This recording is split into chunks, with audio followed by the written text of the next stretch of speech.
Afternoon, Chrissy from Up the Windy Lane, and we're going to talk about June chores today. I look like I have on a bonnet instead of a sun hat. I don't know, it's kind of losing some of its stuff. I also decided I need a chair out here too.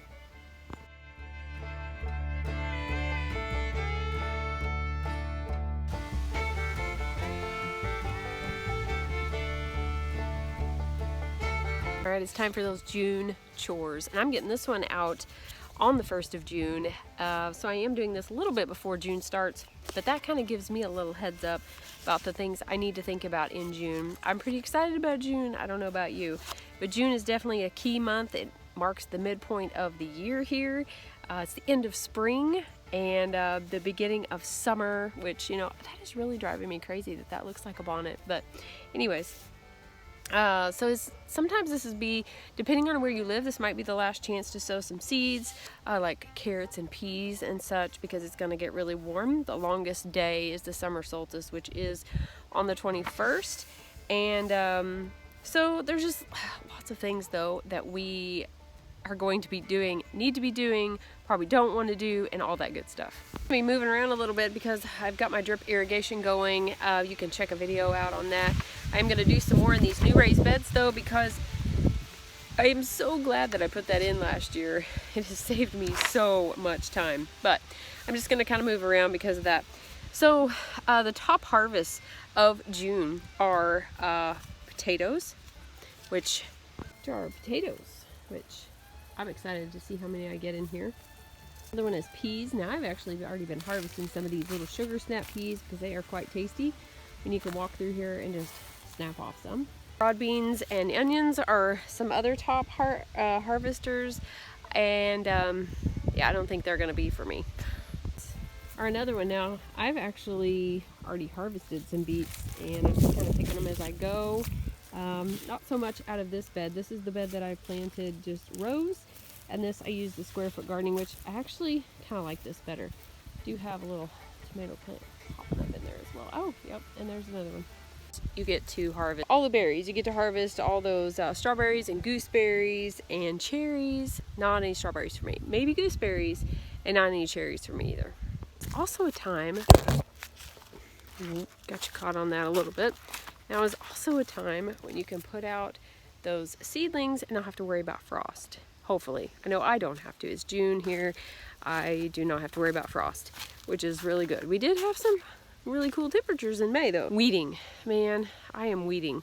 Not in these older beds as much because I do have some leaf mulch and things down like that, and I've tried to use my space as much as possible so that I don't have any extra dirt. But some of my plants did not come up really well, so I do have some bare dirt with, of course, with the leaf mulch on it. So there's not as many weeds coming up, and they're able to just pick out really easily. But some of these newer beds, I don't know what's coming up in them. This book also says to net your peas. It says to net your cabbages and fruit bushes. I still haven't decided about the fruit bushes, but I do have, if you can see this, deer net. This was for the chickens, but I left it on there. Beautiful. I'm just so excited. I think I'm going to snag some of those outer leaves though, and may use them like as a wrap. I think that would be quite tasty. I have been picking kale out of that one and this one as well. And looks like I need to pick some more because it's pushing up on the netting. You always want to keep a close watch on, especially now that it's warmer, slugs, snails, caterpillars, moths, all that stuff that gets on, lays eggs, all those harmful insects. So you just got to kind of keep a watch on those. That's one of the benefits of netting. Otherwise, I have not netted stuff before, and it's just like we couldn't even eat it. There is so much that we can do in June. So harvest. Talked about potatoes. Hopefully, I actually need to look and see when I planted mine because I may not be harvesting mine. Swiss chard and spinach, you could harvest that, but I don't have any planted. I've actually not ever had good luck with spinach. I don't know. Now I do have turnips planted somewhere. I'm pretty sure I forgot to mark those, and I don't know if I put them in my notes on my phone or not. I'm not doing really great with notes. I know I keep harping on that and telling you all to make notes. I have notes on my phone, which I haven't transferred to my notebook all the time. I don't know. I'm even working on like trying to use a spreadsheet. I don't know. It's not working out. So turnips, I think I have some planted, but I'm not sure where they're at. Cauliflowers. These would be early ones. These would be planted out if you got them out in March. Now I did start some, but they didn't do very well. Asparagus. Now I have been cutting asparagus, and I just put mine in a mason jar in the fridge with a little bit of water in the bottom. It stays really good. And I didn't know this, but you're actually supposed to stop cutting asparagus on June 21st and then let the rest of it come up and do its thing. Mine is already ferning out, like it's already putting out whatever those are called. Yeah. And so we are getting some. I'm still picking it as it comes up, and it doesn't start like ferning out or whatever. I don't know if that's what that's called. Broad beans. I don't have broad beans, but I do have like pole beans, and I have some cave beans planted, and they're coming up. I don't know if I'll be harvesting in June. We'll wait and see about that. Garlic. My garlic's kind of funny. Like, I have garlic from my grandma, and I planted it in one spot many years ago, and I don't ever actually dig all of it up. So I have garlic all the time. Yeah, I don't really do traditional garlic, but it says you can harvest artichokes. I don't have those either, which would be really cool though. I'd like to have those. Beets. Now, beets, I have been harvesting because I get mine in the ground pretty early, which I think I probably could have planted them later this year because it took them a little while. I'm not going to lie now. It did take them a little while to actually take off. I'm not sure what the deal was, unless because we had like really weird, I don't know. But it says that you can pick them if they're like about golf ball size, which is probably really tender and really good. I like mine to get a little bit bigger. I kind of have them in between right now, but that you can actually, and this is, I saved my greens from mine the other day because I wasn't sure what I wanted to do with them, but you can actually eat the leaves in salads or in stir fries. I thought about freeze drying them. Like, I have been doing another bed of like a bunch of greens that are coming up, and powderizing them, and I use them in smoothies and stuff. You can add them as powdered greens because powdered greens are expensive. Onions. So June is the month to start harvesting overwintered onions, Japanese onions. It says I did not plant those, so I do not have those. Spinach, same thing. Now peas, I have been harvesting peas, and they're really good. I'm really excited about those. So I'm really kind of aggravated about fennel. Okay, so I've tried to plant fennel twice. I actually planted it a couple years ago and it came up fine. Then it died and didn't come back, and I thought it was a perennial, but I could be wrong about that. But June is the first month of the year for fennel. And it also says, I forgot where I read, that it's best to actually plant it after the 21st. Start it. I guess the heat maybe. I don't know. So kohlrabi. Now, I read this about kohlrabi. I just planted this a couple years ago, and just found this vegetable a couple years ago, and I've grown it over the last couple years. This year don't have as many. I'm kind of sad about that, but this is one thing that it says that they should be ready to harvest in June. I actually a couple years ago had some ready to harvest in like April or May. Actually April, I think. And I do have some that I probably could pick, because this says that you can pick them when they're about golf ball size. I don't know. I usually wait till they're like softball size. So maybe they taste better when they're smaller. I mean, they taste pretty good when they're softball size. I don't know. We got some salads. So lettuces, green onions, radishes, salad leaves. I have been picking lots of lettuces. I've picked radishes and salad leaves. So I've been freeze drying these and like I said, powderizing them.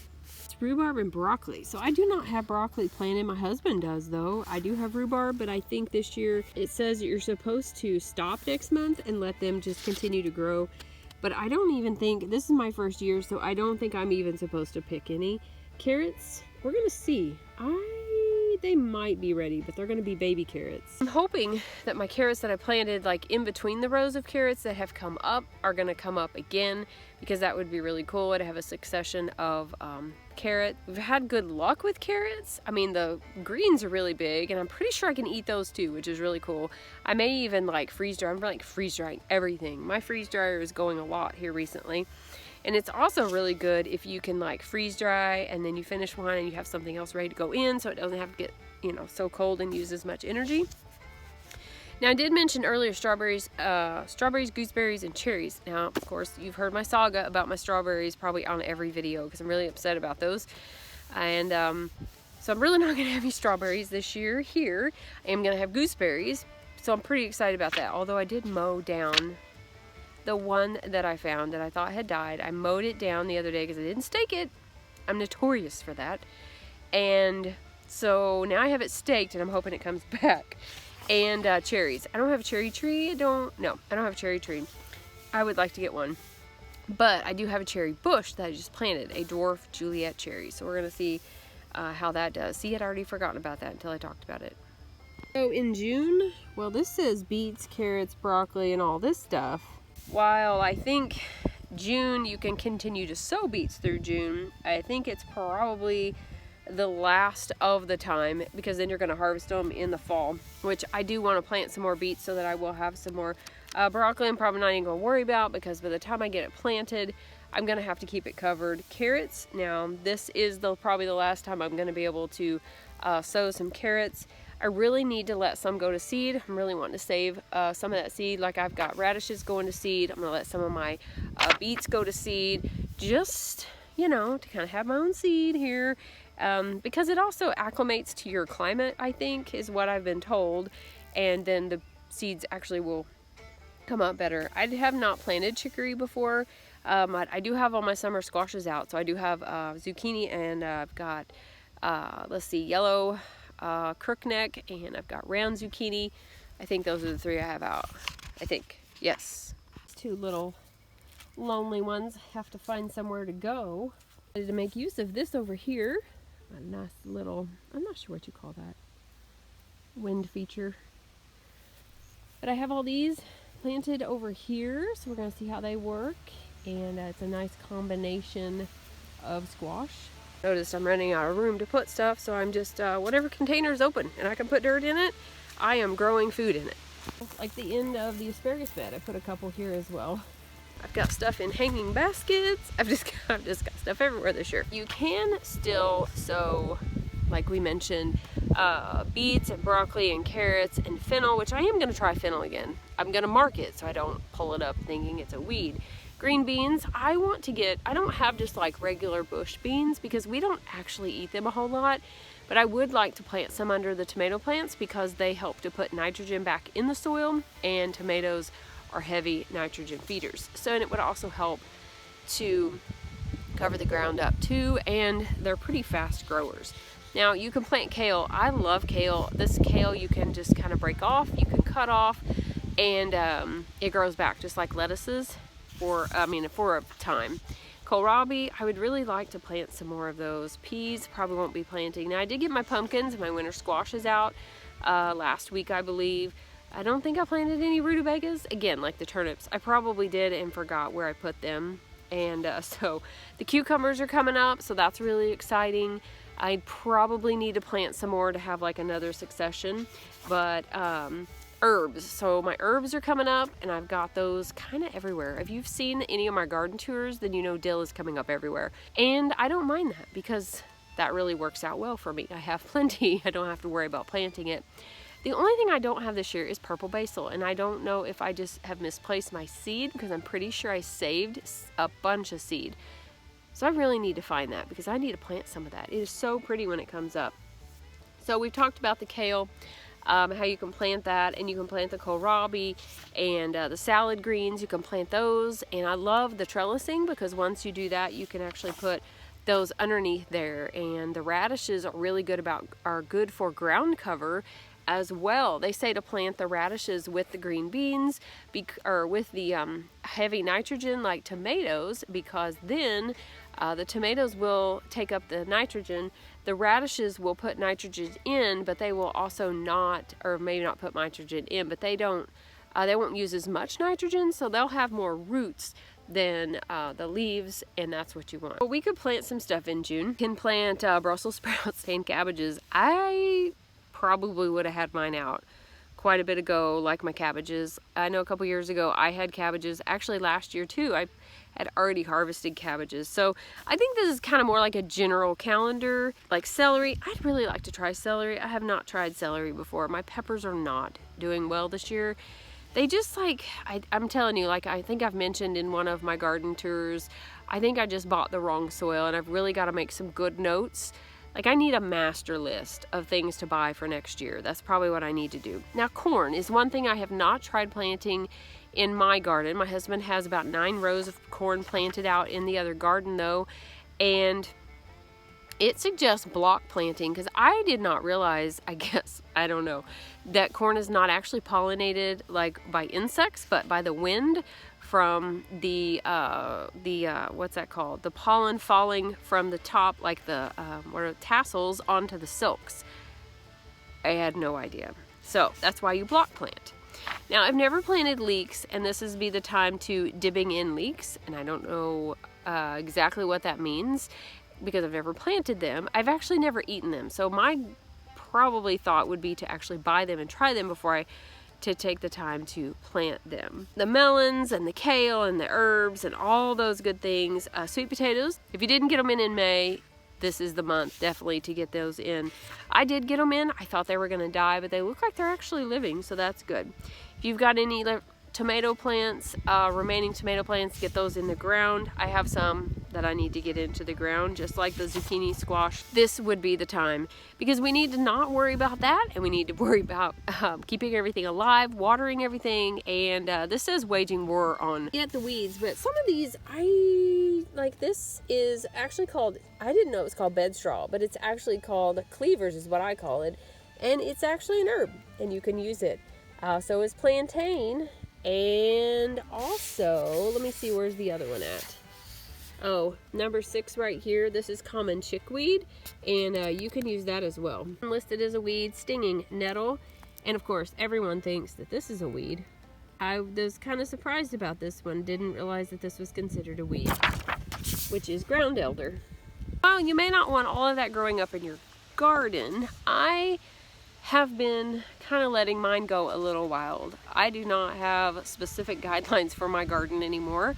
So if I have cleavers growing up in mine or dandelions, I will sometimes leave them and sometimes I will weed eat them down. It just depends on how I'm feeling that day, I think. I actually have elder cuttings coming up in one of my beds that I'm going to move.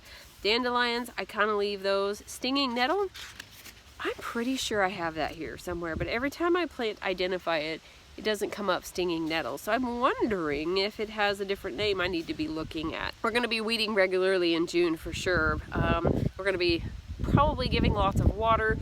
I suggest a water schedule or I forget. So I water mine once a week, even if it's going to rain. If it's the day I water and it's not raining, I water. Like last week, I watered on my day and it rained the next day. But that's okay because all my plants love rainwater, which is another thing I'm going to try to think about too, is catching rainwater. So even though some of these are actually considered weeds, I don't really consider them weeds. Some of them are annoying, yes, but some of them you can actually use.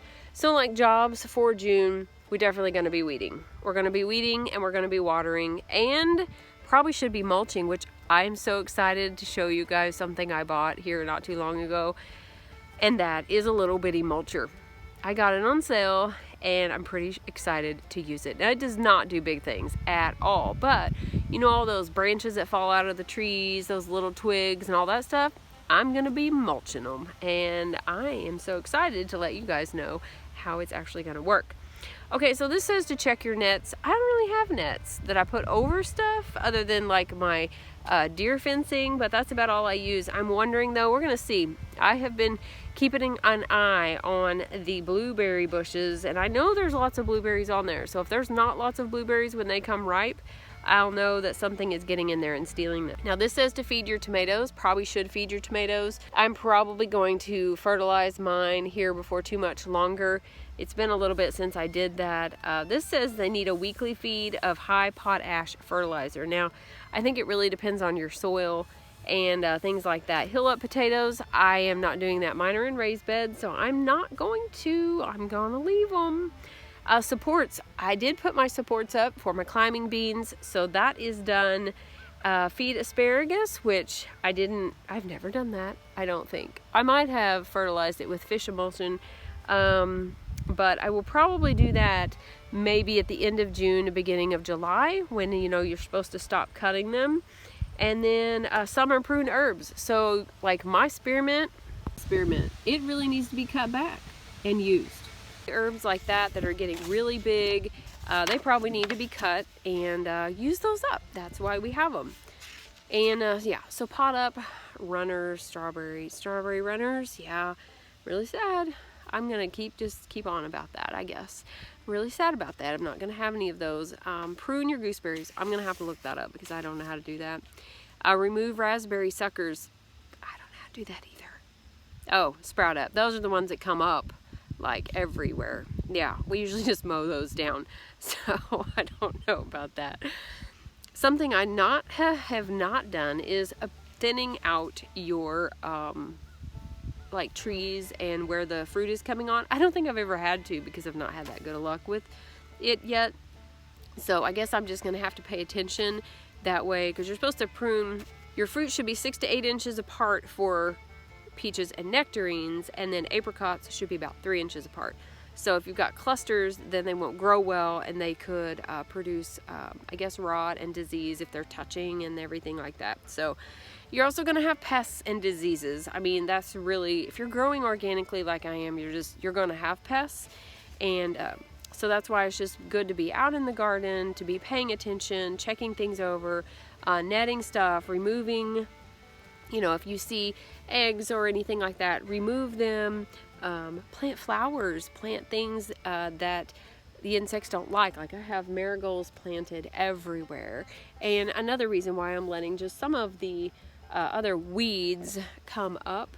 And but I have lots of flowers this year, and I love all the color and everything like that. I told you, man, look at that. Those are all carrot greens. Well, there's also other stuff in there too. There's actually kohlrabi hidden down in here. They're not very big though. A few more minutes to wait on irrigation system to finish watering, and then I'm headed out to Caterpillar Tunnel, where there are actually plants right now and they all need to be watered. So I will be doing that shortly. But be sure to like and subscribe. I hope you enjoyed this video, and as always, don't forget to be lovely lights today.